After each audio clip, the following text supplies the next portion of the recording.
Retirement कथानकाचा भाग 12. राधाने अंघोळ देवपूजा आटोपली आणि ती नाश्ता बनवायला स्वयंपाकघरात गेली.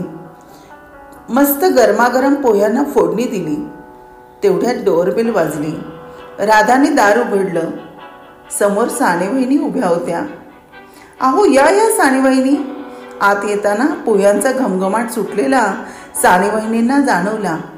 अरे वा, पोहे वाटतं. हो थांबा, पोहे आणते म्हणत राधा पोहे घेऊनही आली. सानेवहिनीने पोहे खाताना राधाच्या पोह्यांची भरभरून स्तुती केली. राधा, अगं मी तुला सांगायला आले होते, समोर कार्यालय आहे ना, तेथे एक्झिबिशन आहे. मी तेच तर सांगायला आले होते. राधा, पोहे मस्तच झाले होते बरं का. समोर खाण्याचे स्टॉल आहेत, आपण दुपारी नक्की जाऊ. तू आवरून ठेव. चल मी येते, माझीही खूप कामं पडली आहेत. आपण दोघी दुपारी नक्की जाऊया पाहायला. बाय. आणि सानेवहिनी गेल्या सुद्धा. राधा विचार करत तिथेच बसली होती. मला दुसरं काही येत नाही, मी काय करावं.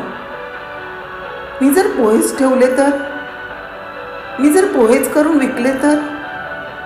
आणि एक्झिबिशनमध्ये खाण्याचे स्टॉल असतीलच. लगेचच राधाने मोबाईलमध्ये एक्झिबिशनची ॲड पाहिली आणि फोन लावला. समोरून उत्तर आलं, एक टेबल शिल्लक आहे, तुम्ही घेऊ शकता. राधाने यशवंतरावांची परवानगी मागितली. ते चिडले. अगं ह्या वयात तुला कसं शक्य होईल राधा. पण राधाने सगळी तयारी केली होती आणि एक्झिबिशनमध्ये टेबल लावला सुद्धा. येता जाता सगळे बघून हसत होते. एक्झिबिशनमध्ये पोहे कोणी ठेवतं का. दुपारपर्यंत एकही कस्टमर झालं नाही. राधा निराश झाली, पण ती हारली नाही.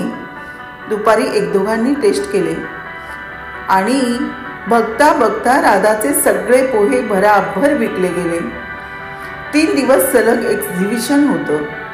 आता राधाच्या स्टॉलवर इतर खाऊच्या स्टॉलपेक्षाही गर्दी वाढली होती. यशवंतरावही मदतीला आले आणि राधाची चांगली कमाई झाली.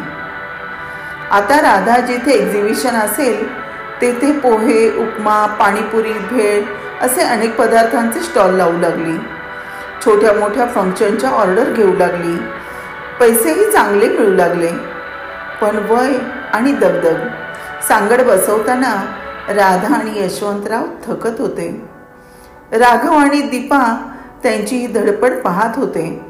पण त्यांच्या वयात इतकी मेहनत पाहून राघवने एक छोटंसं हॉटेल रेंटवर घेण्याचं त्यांना सुचवलं.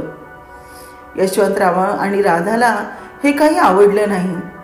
पण पैसे कमवायचे असतील तर हे करायलाच हवं म्हणून त्यांनी संमती दिली आणि हॉटेल चालू केलं.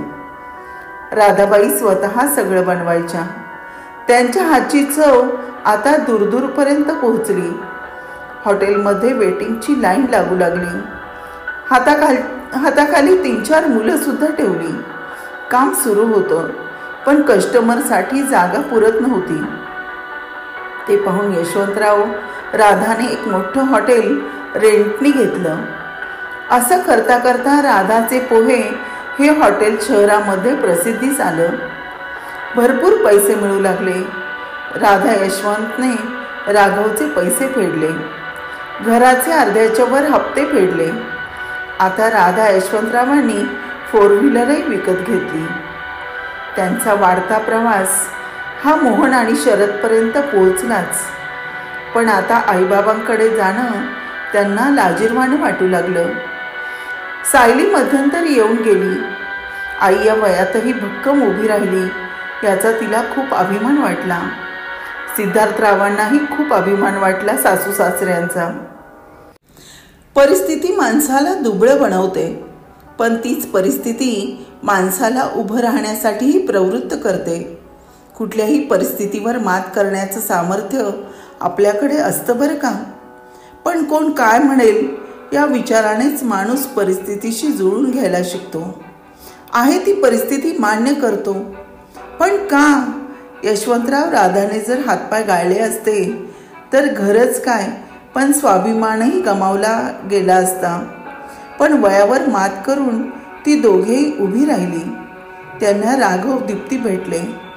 तसे प्रत्येकाकडे मित्र असतीलच किंवा नसतीलही, पण परिस्थितीशी जुळून घेण्यापेक्षा परिस्थितीवर सोल्युशन शोधा, परिस्थितीवर मात करा.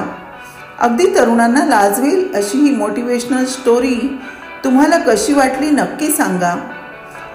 अशा अनेक विषयांवर कथानक, कविता, स्टेटस पाहण्यासाठी माझ्या चॅनलला लाईक, शेअर, सबस्क्राईब नक्की करा. याचे 11ही भाग मी डिस्क्रिप्शन बॉक्समध्ये लिंक देत आहे. तुम्ही नक्की पहा आणि माझ्या चॅनलला नक्की सबस्क्राईब करा. धन्यवाद.